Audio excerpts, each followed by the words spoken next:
मेरे दोस्तों, इंसान को कुल अकल भी मिल जाए तो फिर भी अल्लाह की हिकमत का वो इहाता नहीं कर सकता। रब्बे करीम को ज़्यादा पता है कि हमारे लिए कौन सी चीज़ बेहतर है और कौन सी चीज़ हमारे लिए नुकसान का बाइस है।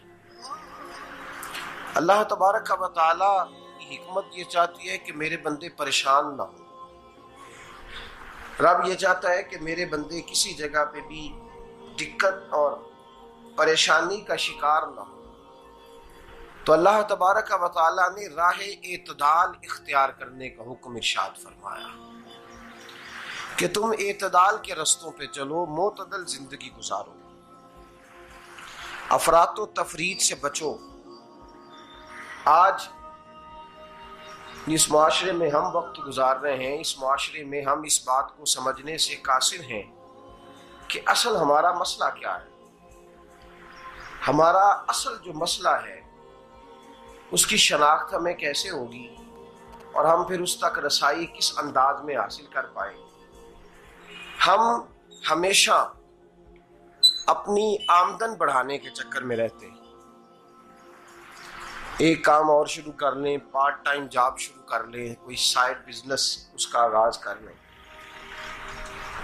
हमारी जो दौड़ लगी हुई है वो लगी है काम बढ़ाने में, आमदन बढ़ाने में। हालांकि इस्लाम हमें ये कहता है कि तू आमदन बढ़ाने के चक्कर में ना पड़। असल बात यह है कि तू अपने खर्चे कंट्रोल कर। तंग इंसान वो नहीं होता जिसकी आमदन थोड़ी होती है। ये तवज्जो कीजिएगा मेरी बात, ये कीमती बात है और गुफ्तगू सारी का लुबे लुबाब है। तंग बंदा वो नहीं होता जिसकी आमदन थोड़ी होती है। असल परेशान वो होता है जिसके खर्चे ज्यादा होते हैं। और हमारा जो रोजमर्रा का नुकसान हो रहा है ना, वो आमदन के मामलात में नहीं हो रहा। बुनियादी नक्श जो वाक़या हो रहा है वो ये है कि हमारे अखराजात ज्यादा, और वो अखराजात किसी और ने नहीं बढ़ाए। वो खर्चे हमने खुद बढ़ा लिए हैं और अब हमें उसका नुकसान भुगतना पड़ रहा है। और अगर आप सही मानों में टटोलें तो जो बहुत अमीर लोग हैं वो तो उन खर्चों से बच गए। मैंने बहुत सारे ऐसे खत्मात में शिरकत की है। मैं बहुत सारी ऐसी जगहों पे गया हूं कि जहां लोगों ने बड़ा मुख्तसर सा खत्म दिलाया है तो हो गया है खत्म। खत्म के मामले में कब किसी ने पाबंदी लगाई है कि उसमें 200 आदमी शरीक होगा तो तब ये साले सवाब सही हो सकेगा? कौन कहता है? या शादी के मौके पर अगर सारे बहन भाइयों को न बुलाया गया तो मेरी शादी पाया तकमील तक नहीं पहुंचेगी, इसमें बरकत नहीं होगी। ये किसने फतवा दिया है? मोतदल जिंदगी का इस्लाम हुक्म देता है। मैं पढ़ रहा था कि एक बहुत बड़ा सदर है, गालबन सूडान के सदर की बात हो रही थी, तो अपने बेटे की बारात लेके गया तो 4 लोग गए हैं बारात, और 15 लोगों का उसने एहतमाम किया अपने घर में खाना खाने का। तो क्या शादी हो गई कि रुक गई? तो भाई राग अलापना इस बात का कि बड़ी परेशानी है, कोई साइड बिजनेस शुरू किया जाए फलान जगह फलान जगह फलान जगह। तो असल मामला ये है कि पहले एक बंदा कमाता है तो फिर भी घर ही चलता है, फिर बड़ा बेटा साथ शामिल होता है तो फिर भी घर ही चलता है, फिर मंझला बेटा शामिल होता है तो फिर भी घर ही चलता है। जो रोना दादाजी रोया करते थे कि बड़ी मुसीबत है, बड़ी मुश्किल है, गाँव में रह अकेले होते थे और वो 5 बच्चों को और 4 बच्चियों को वो पालते थे, तो जो वहां परेशानी थी वही आज परेशानी शहर में आकर पढ़ लिख कर मोटी तनख्वाह लेकर वही परेशानी हमें है।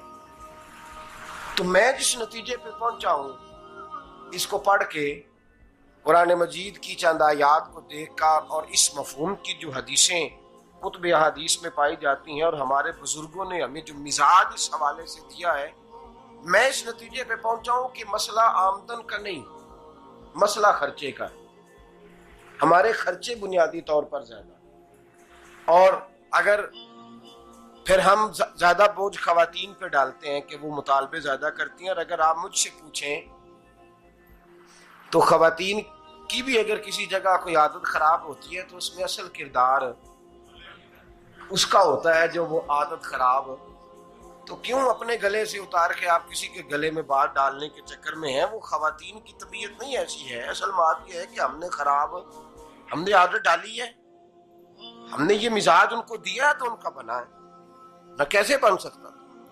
तो एतदाल जब तक जिंदगी में नहीं होता, पानी प्यास बुझाता है, लेकिन एक गिलास ही हो तो प्यास बुझाता है। बाल्टी को मुंह को लगाएगा तो कपड़े भिगो देगा उसके।